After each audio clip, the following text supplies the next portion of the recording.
Assalamu alaikum, I'm Kamran Sultan and you're watching part 3 of presuppositions of NLP. इस video में जो पहली presupposition मैं आपके साथ शेयर करना चाहूँगा वो ये है There's no such thing as failure, it's only feedback.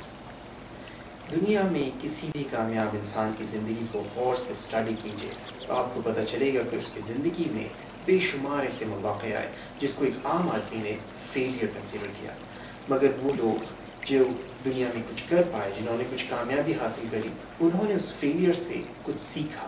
उन्होंने उस फेलियर को कभी फेलियर नहीं माना बल्कि एक लर्निंग एक्सपीरियंस, एक फीडबैक समझा। आप ज़िंदगी में अपनी जब भी कोई गोल सेट करते हैं, उसके लिए आप कोई एफर्ट करते हैं, अगर आपको उसमें कामयाबी नहीं होती, आप उसको ये सोचिए कि आपके लिए एक रिजल्ट है, आपको आज के मुताबिक नहीं है। All that requires is a little bit of flexibility on your part, and through that flexibility you can achieve that goal. NLP gives you those specific tools that you can develop that flexibility in yourself so that you can achieve those goals that you want in your life. NLP की next presupposition is that meaning of communication is the response you get. Communication के अंदर एक model जो हमें आमतौर से पढ़ाया जाता है वो ये है कि communication is a two way process. इसमें एक सेंडर होता है, एक रिसीवर होता है। सेंडर अपना मैसेज सेंड करता है, रिसीवर उसको रिसीव करता है और उनके दरमियान में नॉइजेस होती हैं जिसके नतीजे में जो मैसेज सेंड और मैसेज रिसीव कभी भी बराबर नहीं हो पाते। ये एक अच्छा मॉडल है, मगर इसके अंदर एक ड्रॉबैक ये है कि अगर हम इस पर्सपेक्टिव को रखें कि 50% सेंडर की रिस्पॉन्सिबिलिटी है, 50% रिसीवर की रिस्पॉन्सिबिलिटी है।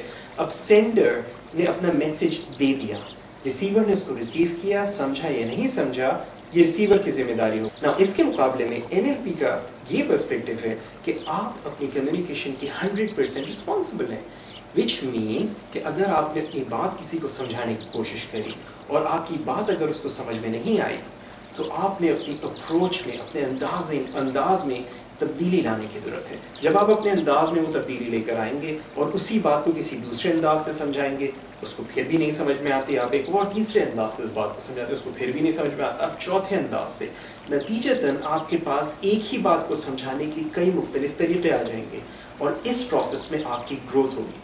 मैं IB में था तो हमारे एक टीचर कहा करते थे, A student never fails, it's the teacher who fails.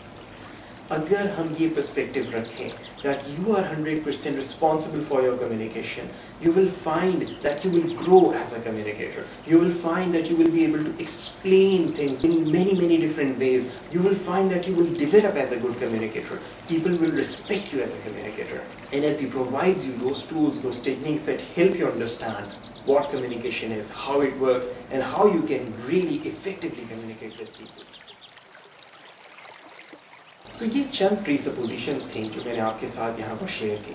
NLP में और कई presuppositions और NLP के कई principles हैं जो कि इंशाल्लाह आपसे जब NLP practitioner training में मुलाकात होगी तो मैं आपके साथ शेयर करूँगा। फिलहाल इन्हीं तमाम presuppositions को एक बार फिर गौर से देखिए, इनके बारे में सोचिए, इनको आप अपनी ज़िंदगी में किस तरह अप्लाई कर सकते हैं और किस तरह से इनको यूज़ करके आप अपनी ज़िंदगी में एक पॉजिटिव चेंज ला सकते हैं। याद रखिए NLP का एक उसूल और है, whatever works, use it. If it doesn't work, leave it. अगर आपको ये वीडियो पसंद आई है, इसको दूसरों के साथ शेयर कीजिए और अगर आपके जहन में कोई सवाल हो मुझसे ज़रूर पूछिए, मैं इंशाल्लाह आपको उसका जवाब to the best of my abilities दूंगा। Thank you very much and Allah Hafiz.